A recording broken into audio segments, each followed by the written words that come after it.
The shelter was sitting at a very high euthanasia rate, and we've been able to work with that. We've been able to do that with the help of groups like Four Paws Pet Adoptions and many of the volunteers we've had at the shelter.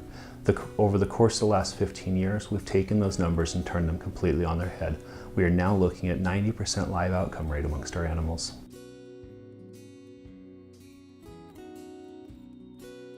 Sweets, our cat. She hangs around, she kind of runs the place, she tells us what to do, whether we're doing a good job or not. But with Sweets, she came into the shelter right about the same time that we were building this new facility. At that time, we were in our old facility, and amongst some of the many other problems it was having is it had issues with the heating. Sweets came in and she had a litter of kittens. She'd had them born in the garage, and it was during the middle of the winter. When we got back the next morning, we'd found out that the heater had gone out again. And unfortunately, this is something that happened from quite a few times. Sweets had made sure that she laid on top of her kittens and kept them warm so that everybody was still around. She was actually another cat in here at the same time, and they both had the kittens, and we were able to move them over to this new facility. The new facility didn't have any cages yet. We didn't have hardly anything, but we did have reliable heat. And so we were able to move these cats over here. When we put them in here, Sweets took on her babies and she took on this other mama's babies, and they just kind of kept passing babies back and forth because they were about the same age. Well, that other mama ended up getting a sickness, which was mastitis, which made it so she was not able to feed her babies. When she wasn't able to feed her babies anymore, Sweets took over full duty and took care of all of the kittens. At that point in time, there was approximately 17 kittens that she was taking care of. We ended up getting it to a point where she was able to wean her original kittens off because they were the oldest, and she was just taking care of this other mama's kittens. While we're doing this, we had a group of 6 babies come in.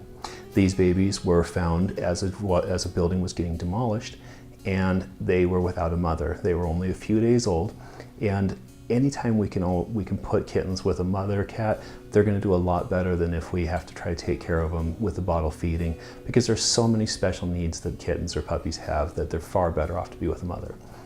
We set them down with Sweets to see if that would work, and she took them right on. She took them on, she was taking care of the others, and so now she was at a point, I believe it was 14 that she had at this point in time, because she had the previous mothers. We got the previous mother's kittens old enough that we were able to wean them off. About the same time that happened, we had another group of baby kittens come in. These guys, their mother had gotten ran over, and so they were without a mother at this point in time, and they needed somebody to take care of them. She ended up taking those kittens on. Long story short, by the end of the summer, we started out in the winter. It was the end of the summer before she was finally done. She had taken care of 55 kittens and had not lost a one of them.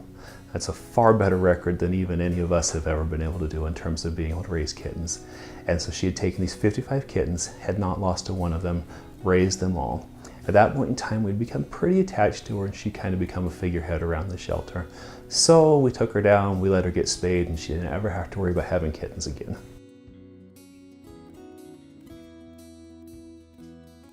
My best experience with the shelter was the animal that I took home with me. It was my dog Buddy. He came in, and to be honest, I wasn't sure that he was going to be able to make it out. He was a little bit of an older dog.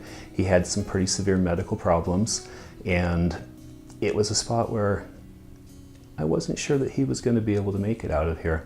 Sometimes euthanasia is about what is best for the animal. It's trying to make sure that they're not suffering or in pain anymore. And that was something I was afraid might be the case with Buddy. We were able to get him over to the vet, and the vet was able to prescribe some medication and do some procedures that were able to help him.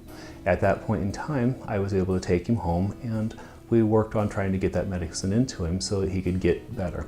After he got better, by that point in time, I'd just totally fallen in love with him. He used to come to work with me.